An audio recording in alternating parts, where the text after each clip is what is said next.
तो नमस्कार, hello and welcome to इन्फॉर्मेटिकोस। तो दोस्तों, सारे के सारे पूरे दुनिया के इकोनॉमिक एक्सपर्ट्स यही बात कह रहे हैं कि भारत 2047 तक एक विकसित देश हो जाएगा। चलिए, 2047 में काफ़ी ज़्यादा समय है, लेकिन अभी बात करते हैं 2027 तक। भारत दुनिया की तीसरी सबसे बड़ी अर्थव्यवस्था होने जा रहा है। और मैं चाहता हूँ कि आप नरेंद्र मोदी जी ने क्या कहा है अपने इंडिपेंडेंस डे स्पीच में, इस चीज़ को लेकर के आप खुद सुनिए। ये देखिए वीडियो। और मैं आपको विश्वास दिलाता हूं, आने वाले 5 साल में मोदी का गारंटी है, देश पहले 3 वैश्विक इकोनॉमी में अपना जगह ले लेगा। ये पक्का जगह ले लेगा। अब देखिए, इसमें क्या है कि कुछ लोग तो आलोचना करते रहेंगे तो उनका कोई उपाय नहीं है, लेकिन मैं सिर्फ मोदी जी की बात पे नहीं जा रहा हूँ, मैं काफ़ी सारे इकोनॉमिक एक्सपर्ट्स की भी बात पर जा रहा हूँ। भारत आज के डेट में ऑलरेडी पांचवी सबसे बड़ी अर्थव्यवस्था है in terms of nominal GDP. और अगर पीपीपी की बात करें तो ऑलरेडी हम लोग दुनिया की तीसरी सबसे बड़ी अर्थव्यवस्था बन चुके हैं। बहुत ही जल्दी हम लोग नॉमिनल जीडीपी के टर्म्स में पांचवी सबसे बड़ी अर्थव्यवस्था बन जाएंगे। लेकिन सवाल उठता है कि इतनी बड़ी अर्थव्यवस्था को अगर इतने तेजी से बढ़ाना है, क्योंकि देखिए 2047 तक हमें डेवलप्ड कंट्री बनना है, तो अभी ज़्यादा समय नहीं बचा है। मुश्किल से 25 साल बचे हैं। तो इसके लिए सबसे इम्पोर्टेंट फैक्टर क्या है वो हम लोग डिस्कस कर लेते हैं। तो सबसे इम्पोर्टेंट और सबसे इम्पोर्टेंट पहली चीज़ है इंफ्रास्ट्रक्चर।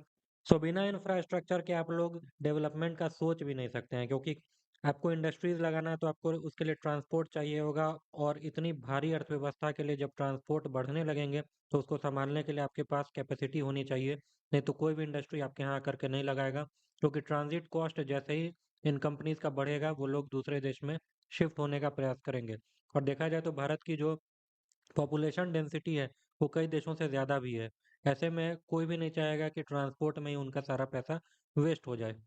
तो आज की जो न्यूज़ है वो इसी से रिलेटेड है, और मैं आपको बताऊंगा एक मेजर इंफ्रास्ट्रक्चर का प्रोजेक्ट आज पास किया है नरेंद्र मोदी गवर्नमेंट ने। और मैं अभी आपको उसका बताऊंगा। लेकिन जो मैं देख रहा था कि डेवलपमेंट्स के लिए क्या क्या चीज़ें आवश्यक है, तो पहले मुझे एक और चीज़ इसमें दिखी और मुझे इसमें एक इंटरेस्टिंग ओपिनियन भी मिला है। तो उसको पहले हम लोग डिस्कस कर लेते हैं। तो पहली चीज़ मैंने बताई कि इंफ्रास्ट्रक्चर काफ़ी ज़्यादा ज़रूरी है। दूसरी चीज़ जो मोस्ट इम्पॉर्टेंट में से है वो है टूरिज़्म, जिस पर सैडली मुझे नहीं लगता है कि केंद्र सरकार ज़्यादा काम कर रही है। और I have to be honest, सच कड़वा होता है। तो टूरिज्म की ताकत को आप ऐसे समझिए कि जो दुबई है, आप लोग अच्छे तरीके से जानते हैं, कुछ लोगों को गलतफहमी है कि वो तेल के कारण डेवलप हुआ, लेकिन आपको जान करके आश्चर्य होगा कि दुबई की सारी इकोनॉमी टूरिज्म बेस्ड है। तेल का काफ़ी कम हिस्सा उनकी इकोनॉमी में है। देखिए, जब आपके यहाँ टूरिस्ट आते हैं तो काफ़ी सारा विदेशी मुद्रा लेकर के आते हैं, और उसके अलावा जो भी आपके लोकल होटल और रेस्टोरेंट की इंडस्ट्री है उसमें ज़बरदस्त इजाफा होता है। साथ ही साथ जब लोकल आते हैं तो काफ़ी चीज़ें यहाँ की लोकल छोटे छोटे जो भी हैंड क्राफ्ट्स होते हैं वो सब खरीद करके ले जाते हैं। उससे हमारी जो स्मॉल इंडस्ट्रीज़ हैं, स्मॉल स्केल की इंडस्ट्रीज़, उनको भी काफ़ी ज़्यादा सपोर्ट मिलता है।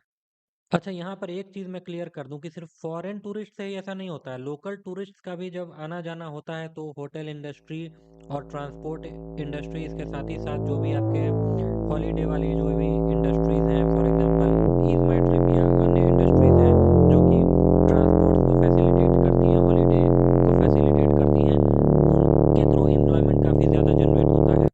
यहाँ पर इस स्टेज पे मैं आपसे ओपिनियन मांगूंगा, क्योंकि देखिए आप लोगों में से बहुत लोग जॉब कर रहे होंगे और आप लोगों को हमेशा मन करता होगा कि हम लोग कहीं पे टूर करने जाएं, लेकिन आप लोगों को छुट्टी ही नहीं मिलती है। तो आपके हिसाब से क्या लगता है, अगर सरकार ये चीज़ मैंडेटरी कर दे कि साल में 10-20 दिन की एक टूरिज्म लीव भी मैंडेटरीली होनी चाहिए, तो आपको नहीं लगता है कि इससे टूरिज्म इंडस्ट्री में काफ़ी ज़्यादा बूस्ट आएगा? काइंडली मुझे कमेंट में बताइएगा कि ये आइडिया कैसा है और ये चीज़ सरकार तक आप पहुंचाना चाहते हैं या नहीं। चलिए, अब आते हैं कि तीसरा सबसे इम्पोर्टेंट क्या फैक्टर है हमारे डेवलपमेंट के लिए, वो है रूरल इकोनॉमी। और रूरल इकोनॉमी पर मैं अभी अलग से वीडियो बनाऊंगा, उस पर काफ़ी अच्छा काम चल रहा है। We have to appreciate that. अब आते हैं आज की अपनी न्यूज़ पर, जो कि सबसे इम्पोर्टेंट है। तो कल यूनियन कैबिनेट ने एक बहुत बड़ा प्रोजेक्ट पास कर दिया है, लगभग 32,500 करोड़ रुपए का।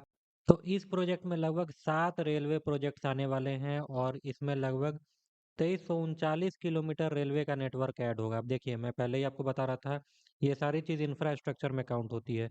तो रेलवे का नेटवर्क बढ़ने से जाहिर सी बात है कि ट्रांसपोर्टेशन ईजी होगा, लोग आना जाना काफ़ी आसानी से कर पाएंगे।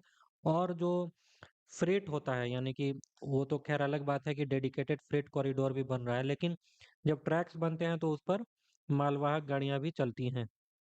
तो जब ट्रांसपोर्टेशन कॉस्ट कम हो जाएगा तो ये इकोनॉमी के लिए काफ़ी अच्छी बात होगी, क्योंकि ये एक इकोनॉमी के लिए बूस्ट लेकर के आएगा।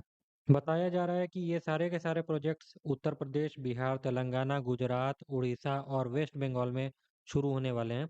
अब जाहिर सी बात है, ये सारे स्टेट्स हैं जहाँ पर इकोनॉमी में मेजर सर्ज आने वाला है, क्योंकि देखिए ये काफ़ी सारे इसमें ऐसे स्टेट्स हैं, फॉर एग्जांपल बिहार, वहाँ की इकोनॉमी उतनी तगड़ी नहीं है, लेकिन ग्रोथ का पोटेंशियल इमेंस है। तो यहाँ पे हम लोगों को जितना इंफ्रास्ट्रक्चर होना चाहिए उतना है नहीं। तो ये काफ़ी अच्छा कदम है अभी फ़िलहाल।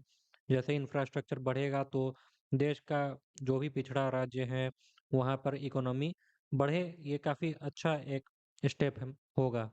और मोस्ट इम्पॉर्टेंटली देखिए, जो 2027 तक जो थर्ड लार्जेस्ट इकोनॉमी भारत होने जा रहा है, इसमें यूपी का बहुत बड़ा रोल होने जा रहा है। कारण ये है कि देखिए, यहाँ का जो इकोनॉमी का स्कोप था वो तो इमेंस था, लेकिन उसको हम लोग टैप नहीं कर पा रहे थे।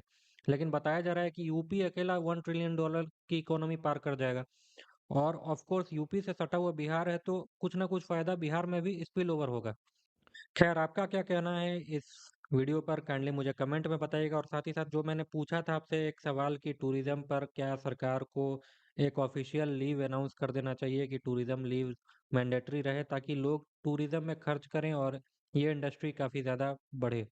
तो इस चैनल को सब्सक्राइब करना बिल्कुल मत भूलिएगा, सब्सक्राइब जरूर कर लीजिए और इस वीडियो को लाइक करिए। पूरा देखने के लिए बहुत बहुत धन्यवाद। मिलते हैं अगले वीडियो में, तब तक के लिए जय हिंद।